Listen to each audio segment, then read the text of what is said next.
But you've Sometimes. never sought Sometimes. publicity. It isn't part of your nature to, God to like to. forbid, no. I'm trying to hide. Yeah. Love. The right hand, friends, the hand of love. I do think I ought to kiss you just once, though, for all the times I won't. You say the word, Lord. I'm on my way.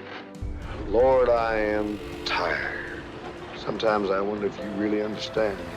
Dear madam, if you was to know what a crown of thorns I've borne in my search for them strayed chicks. Welcome back to our Stars Rewind. Robert Mitchum, a cinematic legend with hundreds of famous roles, from anti-heroes in classic Hollywood crime films. But behind that glamorous facade, Mitchum's life was a series of mysterious contradictions and unpredictability. With his cold demeanor, tired eyes, and nonchalant attitude, Mitchum was always the symbol of enigmatic allure. However, his life was filled with struggles, from romantic entanglements to clashes with the law and shocking scandals. So what made someone like Mitchum, who seemed indifferent to fame, become one of the biggest stars in Hollywood? What lies behind the bad boy image, and why did he still maintain the audience's love despite the storm of scandals?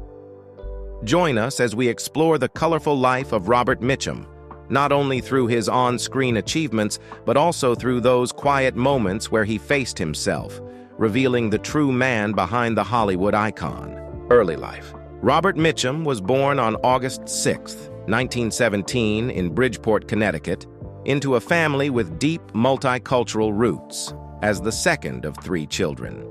His father, James Thomas Mitchum, was a hard-working laborer who worked in shipyards and railroads, with a mixed ancestry of Scottish, Irish, and Native American descent.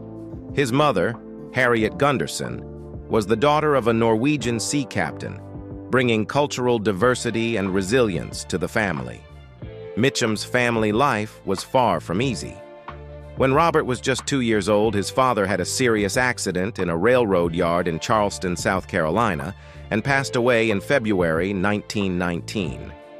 This was a heartbreaking loss for the family, especially for Mitchum's mother, Harriet, who was pregnant with their 3rd child, John, at the time. Faced with the loss and the responsibility of raising 3 small children, Harriet decided to return the family to Connecticut after a short stay in South Carolina. There, she worked as a typesetter at the Bridgeport Post, a physically demanding job that helped her earn enough to raise her children. Harriet became a symbol of resilience, not only as a devoted mother, but also as the pillar of the family. Nonetheless, Mitchum's childhood was filled with turmoil and hardship. Young Robert quickly became known as a mischievous and adventurous boy with a rebellious spirit. From a young age, Mitchum showed a disregard for rules, often engaging in pranks and getting into fights, earning him the reputation of being a troublemaker in the eyes of others. In 1926, realizing the difficulty in controlling her son, Harriet decided to send Robert and his younger brother John to live with their maternal grandparents on a farm in Delaware. This marked the first major turning point in Mitchum's life. On his grandparents' farm, Mitchum experienced the simple and rustic life of the countryside. He attended Felton High School, but with his mischievous nature, he soon got into trouble with the teachers. Mitchum was expelled from school for disruptive behavior, and his life took a turn toward adventure.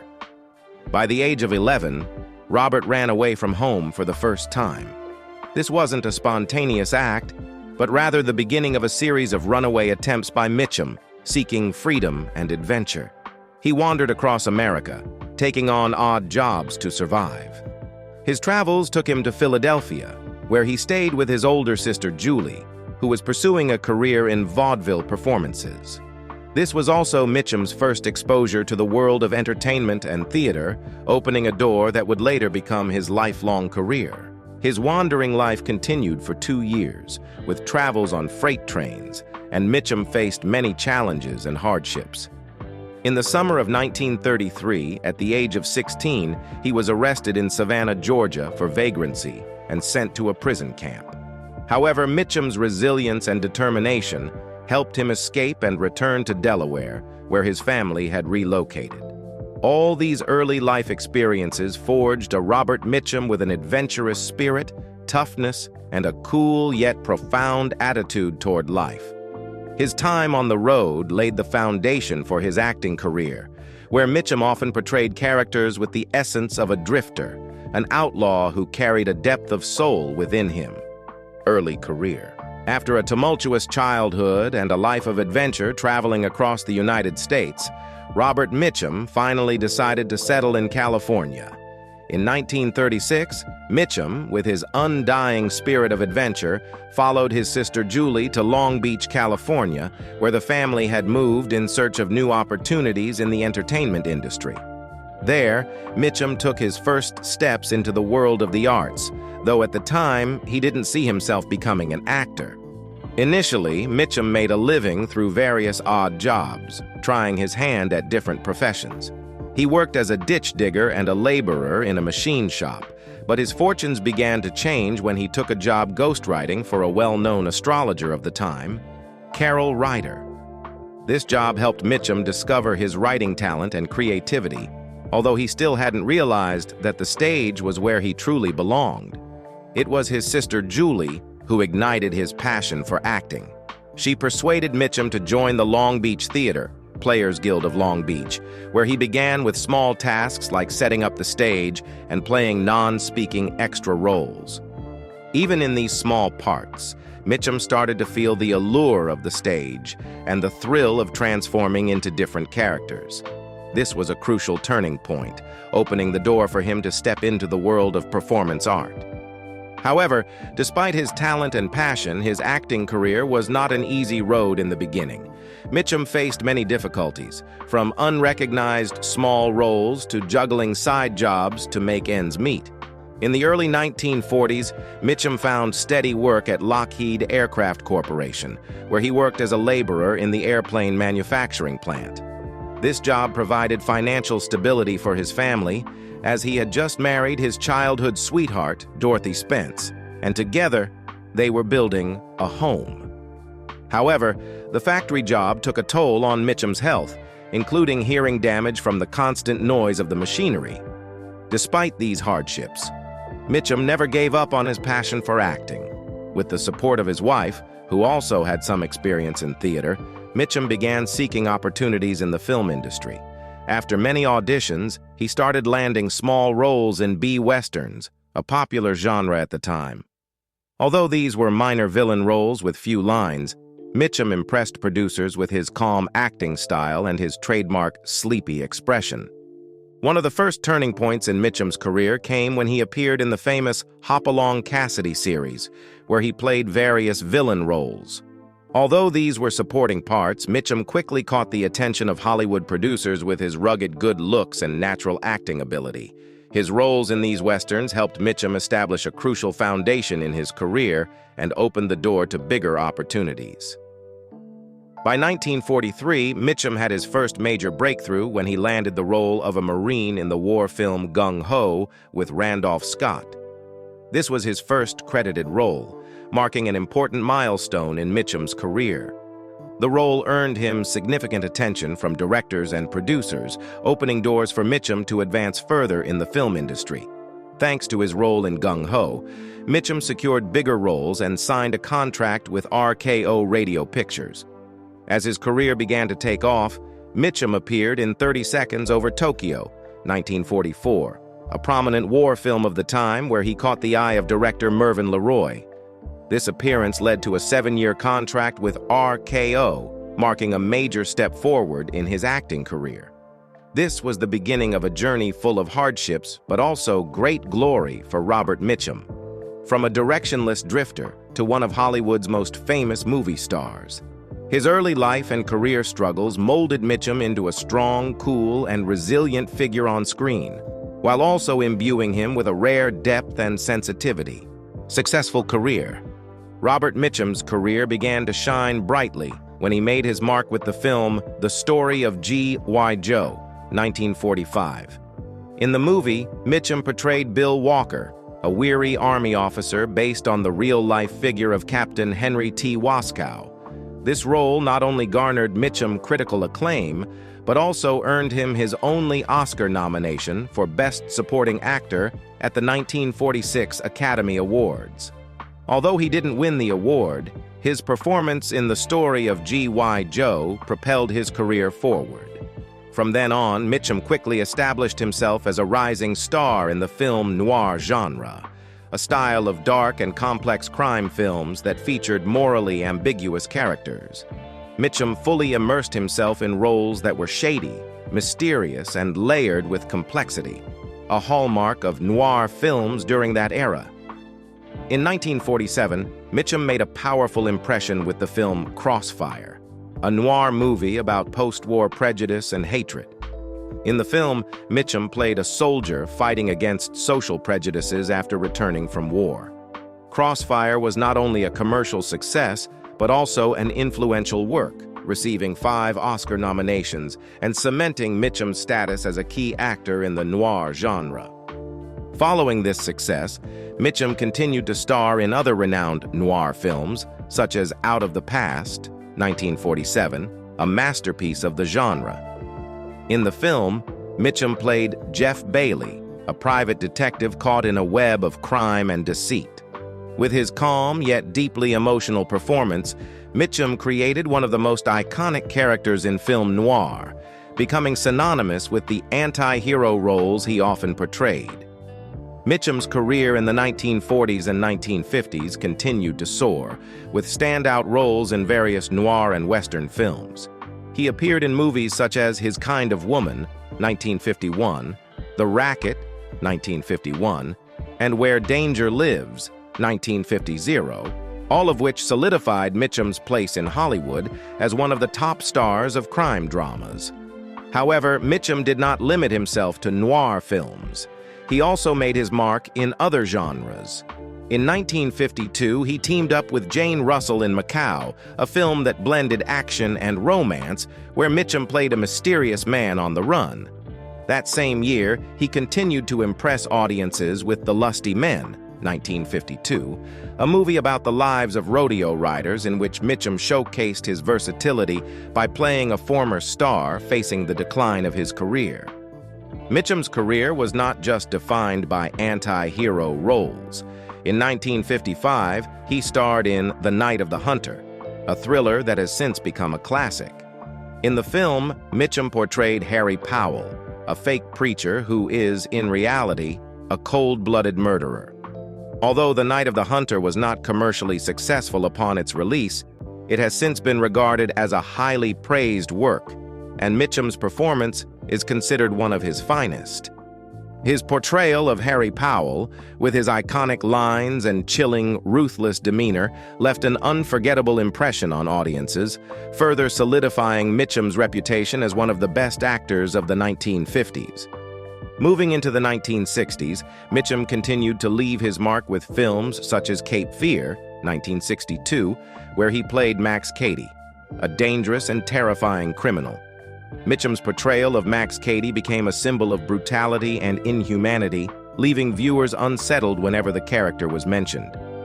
Cape Fear is considered one of the best films of the 1960s and laid the groundwork for many later films, including a remake in 1991. Mitchum's career continued to thrive in the following decades. He wasn't just a top film star, but also a versatile actor capable of taking on a wide range of roles. From anti-heroes in film noir to complex, dark characters in thrillers and psychological dramas, Mitchum solidified his position as one of Hollywood's most talented and respected actors. Personal life. Behind the glamorous lights of Hollywood, Robert Mitchum's personal life was equally complex and full of contradictions. His life was a mixture of intense love, loyalty, and the challenges of temptation and fame. Despite his public image as a rugged man and his anti-hero roles, Mitchum always maintained deep love and loyalty toward his one and only wife, Dorothy Spence. Mitchum and Dorothy first met in 1936 when he was just 16 and she was 14. They met in Delaware and were immediately drawn to each other. Although Dorothy initially had a relationship with Robert's brother, John, the connection between Robert and Dorothy quickly blossomed into a deep love. They married on March 16, 1940, beginning a journey that would last nearly 6 decades, a love that withstood all the challenges of fame and life. The couple went through many ups and downs together, from the early days of living in a modest home in California to Robert's rise as a major Hollywood star. Dorothy was always there to support and stand by Mitchum, even as he constantly faced temptations and scandals within the entertainment industry. They had 3 children together: James, born May 8, 1941, Christopher, born October 16, 1943, and Petrine, born March 3, 1947, 1952. Both of their sons later followed in their father's footsteps and pursued acting careers. Although Robert and Dorothy's marriage experienced many storms, especially rumors of Robert's affairs with several famous actresses such as Lucille Ball, Ava Gardner, Jean Simmons, and Shirley MacLaine, Dorothy always stood by her husband. In a 1977 interview, Mitchum admitted that Dorothy was the only love of his life, and no one else could compare to her. The extramarital affairs were fleeting, but for Mitchum, Dorothy was always the most important person, the one he would never leave. In addition to Dorothy's unwavering support, Mitchum found comfort in his relationship with his children. As a father, Mitchum tried to maintain a close bond with his kids, even though he was often away due to work. He taught his children values of hard work, loyalty, and family love. His eldest son, James, and second son, Christopher, both became actors, and they shared that despite Mitchum's fame, he was always a loving father who cared deeply about his family. Christopher Mitchum revealed that as they grew up, he and his siblings would often play in the prop rooms of the film studios where their father worked. Although their time with their father was limited, they maintained a close and strong relationship. Mitchum was a strict man, but also full of affection, always making time for his children whenever possible. Controversies and scandals. Throughout Robert Mitchum's 6-decade-long life and career, he was not only famous for his charismatic and captivating roles, but also became embroiled in numerous controversies and scandals, which complicated and at times tarnished his public image. These scandals ranged from extramarital affairs to drug-related arrests and shocking statements on social issues. One of the most notorious scandals in Mitchum's career was his arrest for marijuana possession in 1948. At the time, Mitchum and actress Lila Leeds were arrested during a police raid at a party in Los Angeles. Mitchum was convicted and sentenced to 60 days in jail at a correctional farm in Castaic, California. The arrest sent shockwaves through Hollywood and was regarded as one of the first major drug scandals in the American film industry. Despite the potential for his career to be destroyed by this scandal, Mitchum's career not only survived, but thrived. He managed to incorporate the incident into his anti-hero image, making him even more appealing and mysterious in the eyes of the public. In 1951, the case was eventually overturned due to evidence of entrapment and a setup. Beyond legal issues, another scandal that landed Mitchum in trouble occurred in 1982 during the premiere of the film That Championship Season. At the event, while intoxicated, Mitchum aggressively threw a prop basketball at a Time magazine photographer, injuring her neck and causing her to lose 2 teeth. She sued Mitchum for $30 million in damages, and this lawsuit cost him his entire earnings from the film. This event sparked controversy surrounding Mitchum's temper and lack of self-control, damaging his public image. In 1983, Mitchum shocked the public once again during an interview with Esquire magazine, where he made comments that were seen as racist, anti-Semitic, and sexist. In the interview, when asked about the Holocaust, Mitchum sarcastically remarked, "Well, that's what the Jews say." This statement caused widespread outrage and backlash. Mitchum later issued an apology, explaining that it was an offhand joke and that his words had been misunderstood. However, this apology did little to quell the criticism, and it left a lasting stain on his career. These shocking remarks not only harmed Mitchum's reputation, but also subjected him to public and media scrutiny. Despite his attempts to make amends and continue his career, the scandals surrounding his attitudes and statements added complexity to Mitchum's public image. He was both a strong on-screen icon and a controversial figure in his personal life. However, it cannot be denied that these controversies and scandals partly shaped how the public perceived Robert Mitchum. He was not a flawless star, but a man of contradictions, with dark sides and mistakes. This made Mitchum a complex figure, both admired and controversial, a symbol of the anti-hero not only on screen, but in real life as well. Music career. In addition to being a celebrated movie star, Robert Mitchum had another lesser-known passion: music. He wasn't just a talented actor, but also a gifted singer and songwriter, with a relatively short but memorable music career. Mitchum possessed a deep, rustic voice with a distinctive style that suited folk and country music. This helped him present a more multifaceted image to the public, not just as an actor who specialized in anti-hero roles, but also as an artist with a deep musical soul. Robert Mitchum's passion for music emerged early on, and throughout his film career, he had the opportunity to showcase his voice in several movies.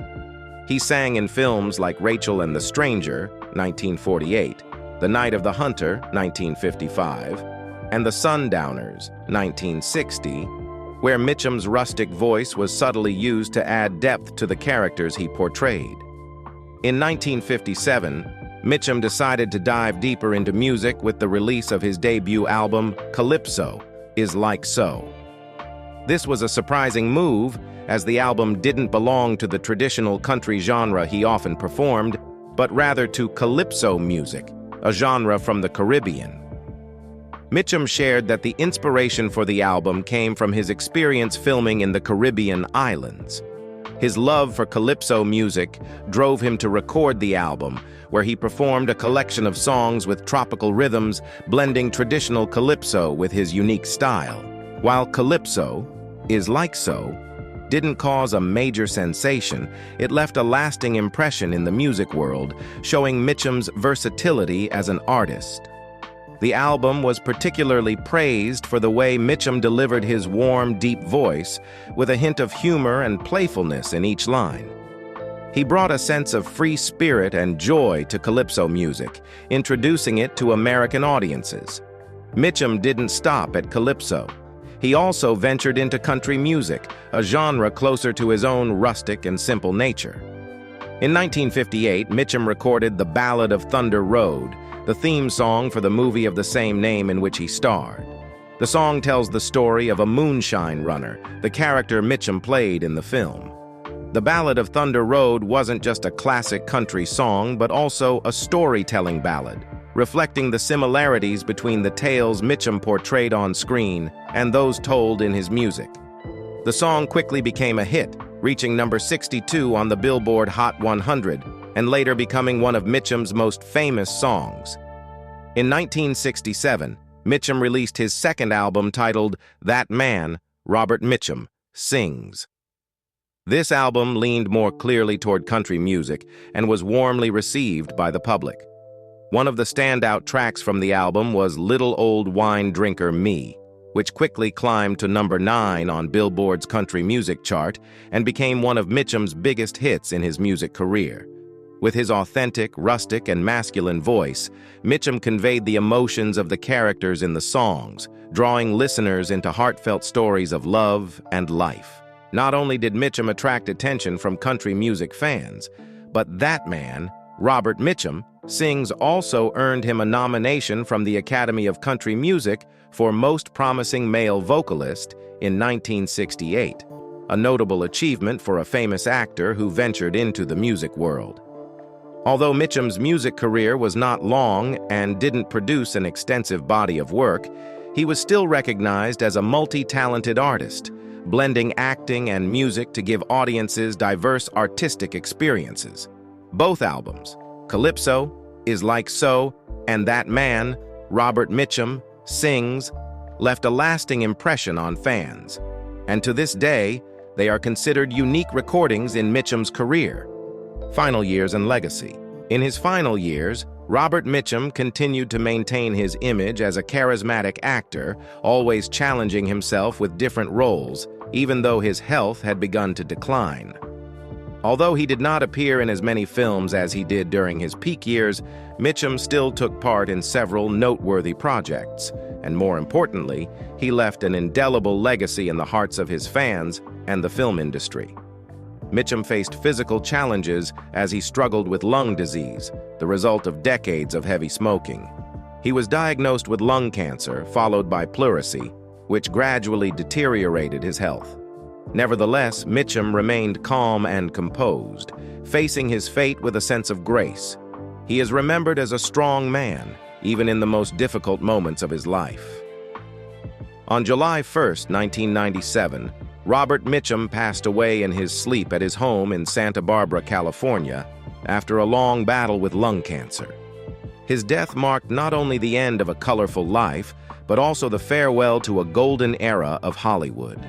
Fans around the world expressed their deep sorrow, and the film industry lost one of its greatest icons. After his death, Robert Mitchum was cremated, and his ashes were scattered over the Pacific Ocean, a symbolic gesture representing the adventurous and untamed life of a man who lived fully, always following his own path and never surrendering to adversity. His funeral was held privately, attended only by family and close friends, including actress Jane Russell, one of Mitchum's close co-stars. Robert Mitchum's legacy is not only in the iconic roles he played, but also in his steadfast commitment to being himself throughout his career. He never followed trends or sought to make himself a more glamorous star. Instead, he stayed true to his unique style, refusing to be swept up in Hollywood's glitter. This helped Mitchum create a distinct image, one of freedom, independence, and unwavering loyalty to his true self. Today, Robert Mitchum is still regarded as one of Hollywood's legends, and his legacy continues to inspire many generations of actors. Figures like Clint Eastwood, Robert De Niro, and Michael Madsen all consider Mitchum to be one of the great inspirations in their careers. Mitchum was not just an actor, but also a symbol of Hollywood's golden era, where artistry and individuality were paramount.